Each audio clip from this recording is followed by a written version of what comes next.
Assalamu alaikum wa rahmatullahi wa barakatuh. This is your social studies teacher. Today we have Unit 6, Chapter 13, Section 3, page 390 to 394. Our topic is later empires. Here we have main ideas of the lesson.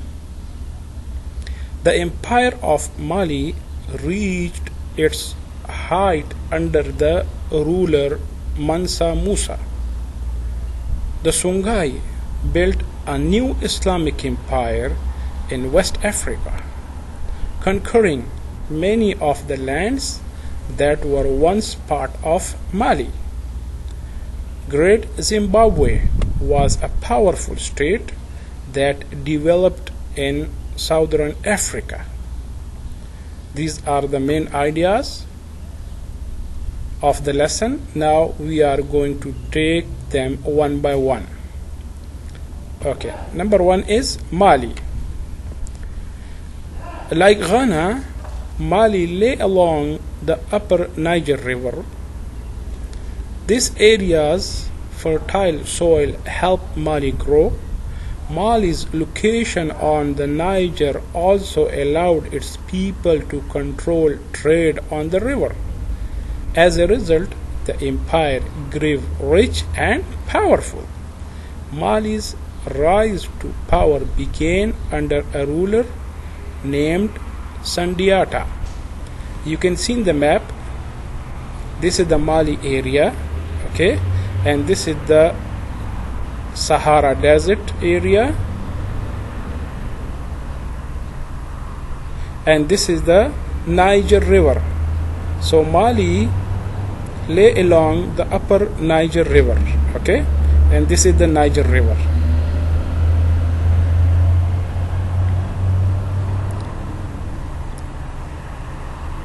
Okay.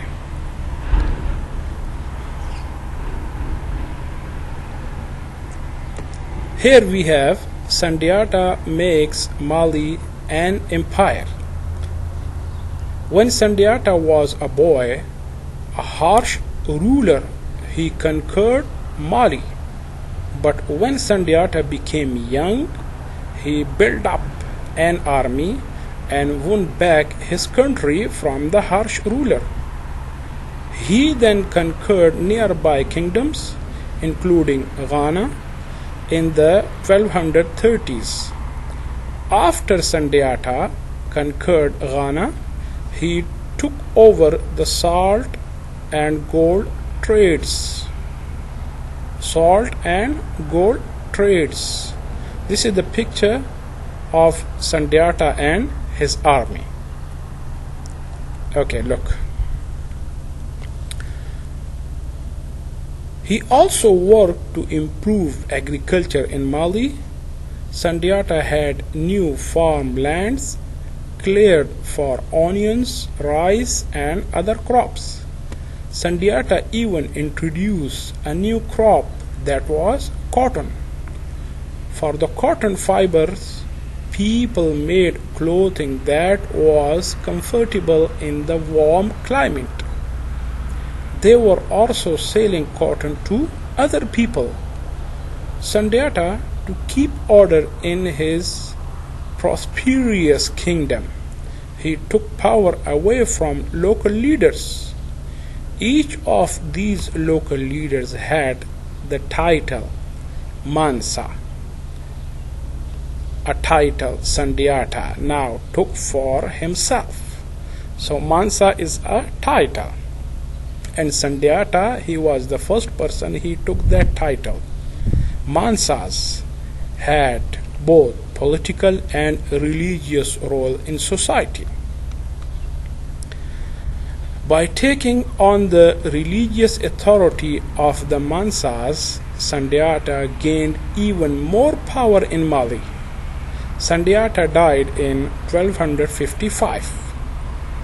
Later, rulers of Mali took the title of Mansa.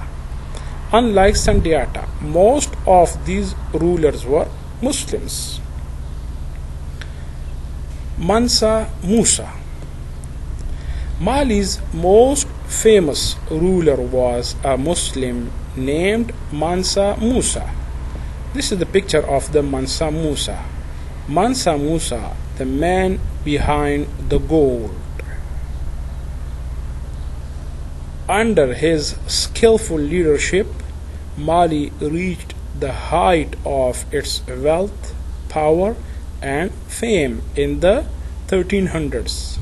Because of Mansa Musa's influence, Islam spread through a large part of West Africa, gaining many new believers.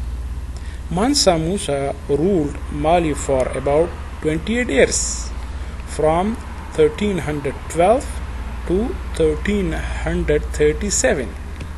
Mansa Musa also supported education. He sent many scholars to study in Morocco. These scholars later set up schools in Mali. Mansa Musa stressed the importance of learning to read the Arabic language so that Muslims in his empire could read the Quran. To spread Islam, Muslims in architects to build mosques throughout his empire. Okay, then we have the fall of Mali. When Mansa Musa died, his son Magan, he took the throne. Magan was a weak ruler. This is the picture of Magan. Weak ruler. Okay, he was a weak ruler. When raiders, attackers from the southeast came into Mali, he couldn't stop them. The raiders, they set fire to Timbuktu's great schools and mosques. Mali never fully recovered from this terrible. The empire continued to weaken and decline. By 1500s, nearly all of the lands the empire had once ruled were lost. Only a small area of Mali remained. The building of empire.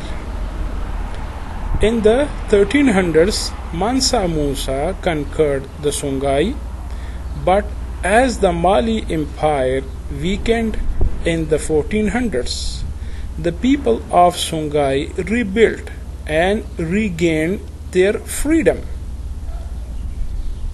This is the Songhai Empire, you can see in the map. Okay, Songhai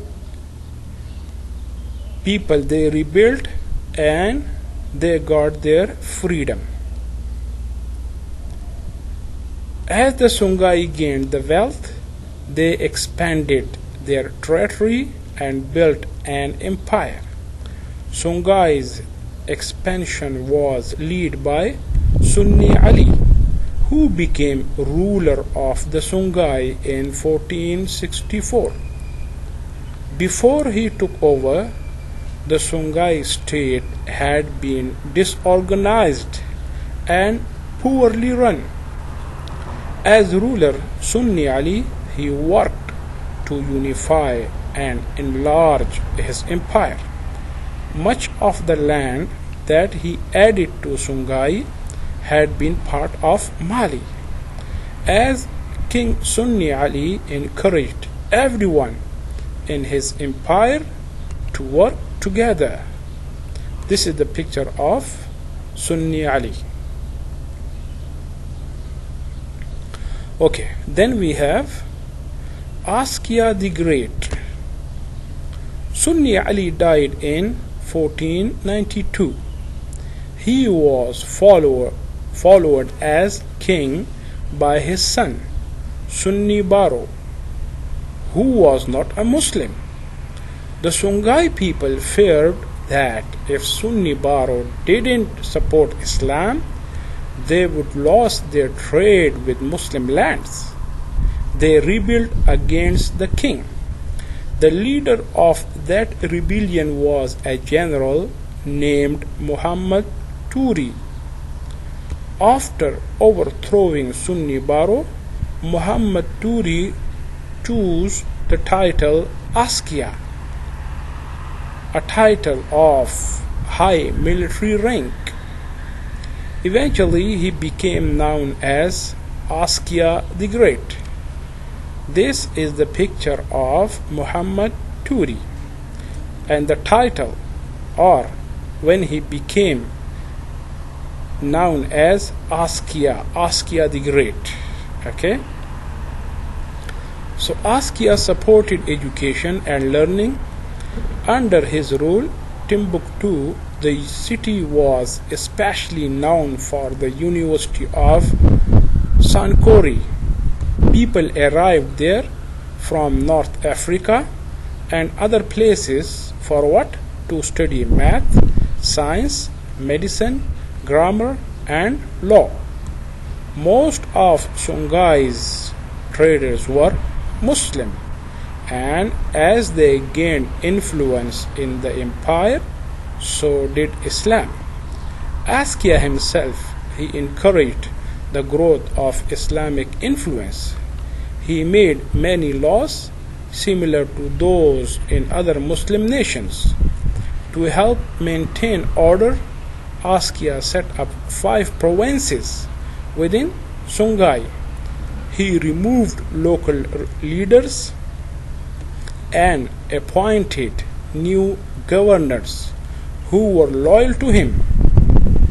Askia the Great also created a professional army and specialized departments. Okay, then we have Songhai falls to Morocco. A northern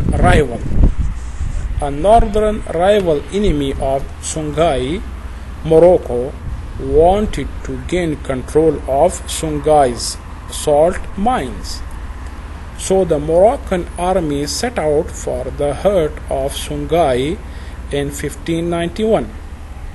Moroccan soldiers carried advanced weapons, including the terrible Harcubes. The Harcubes was an early form of a gun. The swords used by Songhai's warriors were not matched for the Moroccans' guns and cannons. The invaders, they destroyed Timbuktu and Gao. These are the name of cities. You can see in the map, this is the area, this is the point of Timbuktu, and this is another city, Gao. So the Moroccans' guns and cannons, they destroyed Timbuktu and Gao. Okay, then we have Great Zimbabwe. Strong kingdoms also arose in other parts of Africa. Great Zimbabwe, it was a powerful kingdom in southern Africa. Great Zimbabwe was founded in the late 1000s as a small trading center. Gold mining increased in the area in 1100s. Farming expanded and the kingdom's population grew up. In time, Great Zimbabwe became the center of a large trading network. But Great Zimbabwe weakened by 1500s. It was no longer a political and trading center. This is the picture of the Great Zimbabwe.